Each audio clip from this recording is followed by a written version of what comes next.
Bom, vamos resolver agora então o exercício 355B, né, do Brown-LeMay, né, 13ª ou 14ª edição. Em ambas as edições, né, o exercício tem a mesma numeração. Então vamos lá. O mentol, né, uma substância, enfim, que nós podemos aí, da qual nós podemos sentir o cheiro, né, em drops mentolados, né, é composta por carbono, hidrogênio e oxigênio. A combustão, né, de uma amostra de 0,01005 gramas de mentol produz 0,2829 gramas de CO2 e 0,01159 gramas de água. Né? Perguntas: qual é a fórmula empírica do mentol? E se o mentol tem uma massa molar de 156 gramas por mol, qual é sua fórmula molecular? Né?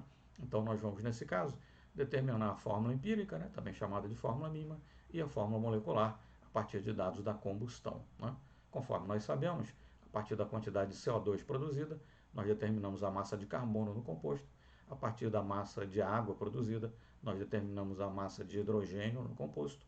E nesse caso, o composto é formado por, né, apenas carbono, hidrogênio e oxigênio.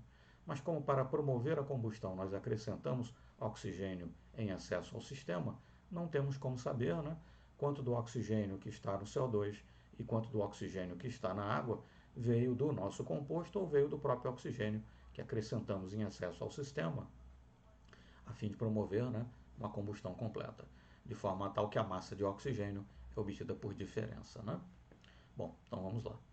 Em 1 mol de CO2, 44 gramas, temos 1 mol de carbono, 12 gramas. Foram obtidas 0,2829 gramas de CO2, o que nos dá uma massa de 0,0772 grama de carbono. Né? Estou optando aqui por trabalhar sempre com 4 casas decimais, né?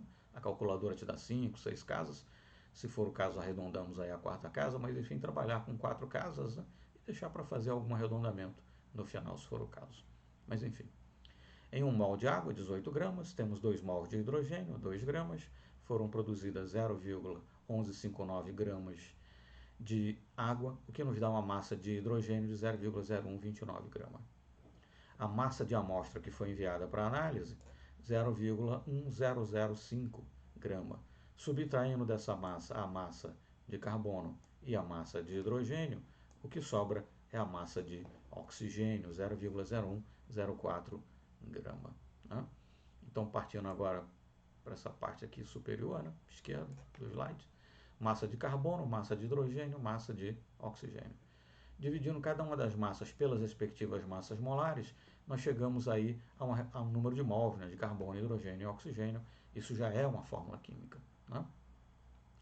Só que nós não temos aí números inteiros. Né? O artifício, então, é dividir cada um desses índices pelo menor deles, né? Que nesse caso é 6,5 vezes 10 a menos 4. Para o oxigênio eu fico com 1, para o carbono eu fico com 9,897. Como estamos à procura de números inteiros, esse número com certeza é 10. Para o hidrogênio ficaremos com 19,846. Como estamos à procura aí de números inteiros, com certeza, né? Esse número é 20. Então ficamos com C10, H20O. Mas o problema pede que nós calculemos, né, a fórmula mínima e também, aliás, perdão, né, pediu apenas a fórmula, não, pede sim, pede a fórmula mínima ou empírica e pede também a fórmula molecular. Né? Mas então, chegamos a C10H20O. Né? 12 vezes 10, mais 20 vezes 1, mais 16, dá justamente 156 gramas por mol, que é a massa molar do mentol.